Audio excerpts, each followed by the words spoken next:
अस्सलाम वालेकुम गाइस। उम्मीद है कि आप लोग अच्छे होंगे। खुदा आप लोगों को सलामत रखे, खुश रखे। आपके सामने एक मुख्तसर सी नात लेकर के हाज़िर हुआ हूँ, और ये नात मौलाना नूरुद्दीन अल मारूफ़ मौलाना अब्दुर्रहमान जामी रहमतुल्लाह अलैह की है, जो कि ईरान के शहर खुरासान के रहने वाले थे।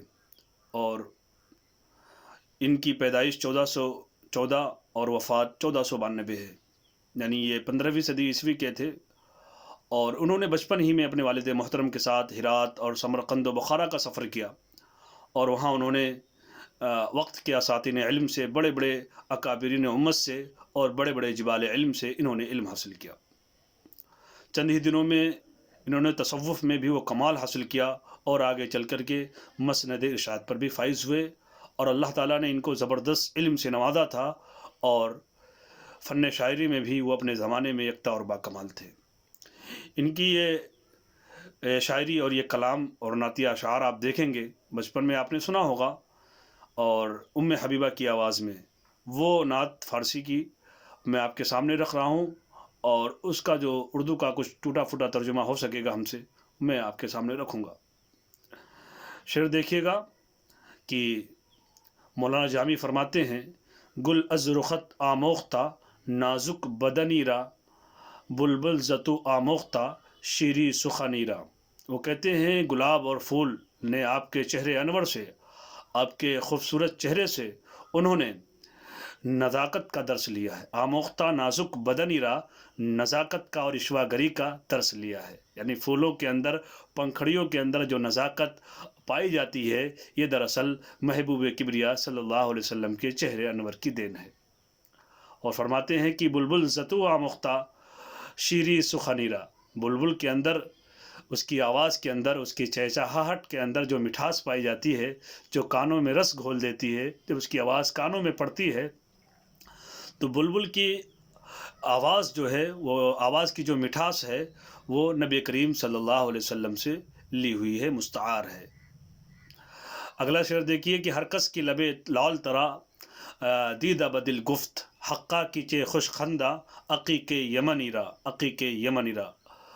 वो कहते हैं कि जिसने भी महबूब किबरिया सल्लल्लाहु अलैहि वसल्लम के चेहरे अनवर की ज़ियारत की है, और आप सल्लल्लाहु अलैहि वसल्लम के लबे लाल और शीरी और सुर्ख होंठ को देखा है, दीदा बदिल गुफ्त, उसको दिल से कहना पड़ा है कि वाकई इस यमनी यकीक को बड़े खूबसूरती के साथ अल्लाह ताला ने तराशा है।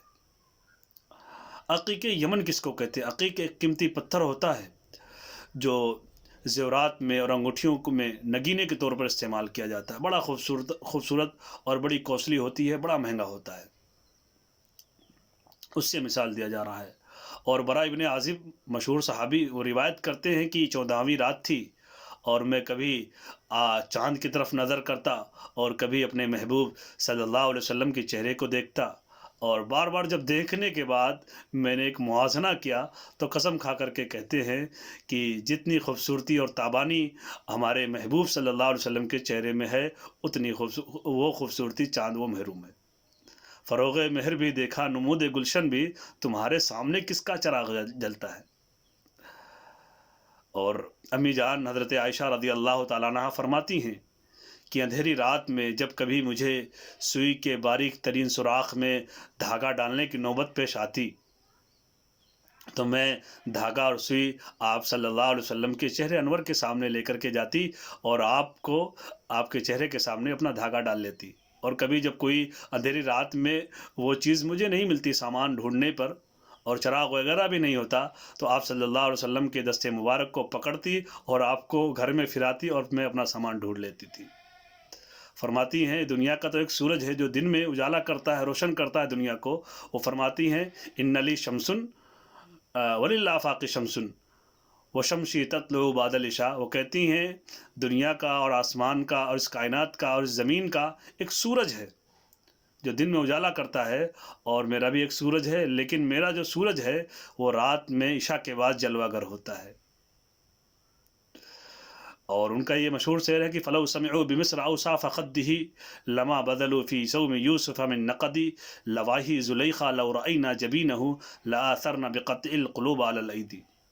وہ کہتی ہیں اگر اہل مصر والے اور اہل مصر اور مصر کے باشندے آپ صلی اللہ علیہ وسلم کے چہرے انور کو دیکھ لیتی، آپ کے حسن کو دیکھ لیتی، تو حسن یوسف کے خریدنے میں وہ کچھ بھی پیسہ خرچ نہ کرتی. اور کہتی ہیں کہ زلیخا کی سہیلیوں نے یوسف علیہ السلام کی حسن کی تابانی کو دیکھ کر کے انہوں نے بے خیالی میں اپنے ہاتھوں کو، اپنے کلائیوں کو انہوں نے کاٹ لیا تھا. وہ کہتی ہیں اگر وہ میرے محبوب ہمارے نبی حضرت محمد صلی اللہ علیہ وسلم کو دیکھ لیتی تو اپنے دلوں کو کاٹ لیتی. حسن یوسف پہ کٹی مصر میں انگشت زنا، سر کٹاتے ہیں تیرے نام پہ مردان عرب. اور تیسرا شعر دیکھیے، خیات ازل دوختہ برقامت زیبا در قد توئی جامع سر و چمنیرا. وہ کہتے ہیں کہ خیات ازل کے درجی یعنی اللہ رب العزت نے آپ کے خوبصورت قامت پر، خوبصورت قد پر در قد توئی جامع سرو کا لباس پہنایا ہے. چمن کے میں جو سرو ہوتا ہے، جو ایک درخت ہوتا ہے جس کی مثال دی جاتی ہے خوبصورتی کے اندر محبوب کے قد کی، اس کا لباس آپ صلی اللہ علیہ وسلم کو پہنایا ہے. ایک سرو، ہر سرو یہاں مینارہ ہے. آپ ترانے میں دیکھیں گے دارالعلوم دیوبند کے، ہر سرو خود ساقی کوثر نے رکھی ہے، علم و ہنر کا گہوارہ تاریخ کا وہ شہپارہ ہے. اس طرح کے اشعار ہیں اس میں. سرو یعنی کسی لمبی چیز کو، خوبصورتی چیز کو، اور درخت جو چمن میں ہوتا ہے سرو، اس کی مثال دی جاتی ہے. گویا نبی کریم صلی اللہ علیہ وسلم، شمائل ترمذی میں روایت ہے کہ آپ صلی اللہ علیہ وسلم نہ بہت ہی زیادہ لمبے تھے اور نہ بہت ہی زیادہ پستہ قد کے، کہ برے معلوم وہ آپ درمیانی قد کے تھے، لیکن جب آپ چلتے تھے تو لوگوں میں آپ نمایاں نظر آتے تھے. خیات ازل دوختہ برقامت زیبا در قد توئی جامع سرو چمنیرا. چمن کے سرو کا لباس آپ کے قد مبارک پر، قامت مبارک پر آپ کو پہنایا ہے. آخری شعر دیکھیے، از جامی بیچارہ رسانید سلام بردرگہ دربار رسول مدنیرا. جامی فرماتے ہیں کہ میں گنہگار، میں خطا کار، میں کس منہ سے جاؤں روضے رسول پر. میری طرف سے آپ سلام پہنچا دو اللہ کے محبوب صلی اللہ علیہ وسلم کے دربار کے حضور. از جامی بیچارہ رسانید سلام، بیچارے جامی کی طرف سے سلام پہنچا دو بردرگہ دربار رسول مدنیرا، رسول مدنی آقا کریم صلی اللہ علیہ وسلم کے دربار کے حضور. جزاک اللہ.